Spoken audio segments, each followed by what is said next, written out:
പ്രവാസികൾക്ക് ഇതാ ഒരു ആശ്വാസ വാർത്ത. പ്രവാചകൻ മുഹമ്മദ് നബിയുടെ ജന്മദിനത്തോടനുബന്ധിച്ച് UAE പൊതു അവധി പ്രഖ്യാപിച്ചു. ഓഗസ്റ്റ് 28 വെള്ളിയാഴ്ചയാണ് സർക്കാർ സ്വകാര്യ മേഖലകൾക്ക് അവധി നൽകിയിരിക്കുന്നത്. എന്നാൽ ആകെ മൊത്തം 3 ദിവസം അവധി കിട്ടുമെന്ന് സാരം. എങ്ങനെയെന്നാൽ ശനി, ഞായർ ദിവസങ്ങളിലെ വാരാന്ത്യ അവധി കൂടി കണക്കിലെടുക്കുമ്പോൾ തുടർച്ചയായ 3 ദിവസമാണ് ഇത്തരത്തിൽ അവധി കിട്ടുക. ഈ സർക്കാരിൻ്റെ മീഡിയ ഓഫീസാണ് ഈ അവധി പ്രഖ്യാപിച്ചത്.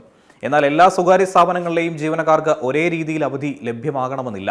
പ്രത്യേകിച്ച് ഷോപ്പുകൾ, റീറ്റെയിൽ സ്ഥാപനങ്ങൾ, സർവീസ് മേഖലകൾ എന്നിവയിൽ ജോലി ചെയ്യുന്നവർക്ക് സ്ഥാപനത്തിൻ്റെ പ്രവർത്തനക്രമം അനുസരിച്ചായിരിക്കും അവധി നൽകുക.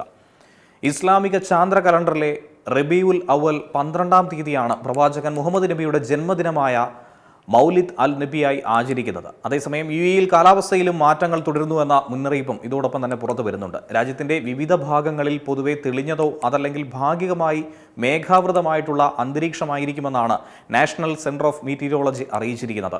കിഴക്കൻ തെക്കൻ മേഖലകളിലെ ചില പ്രദേശങ്ങളിൽ മഴയ്ക്ക് സാധ്യതയുണ്ട്.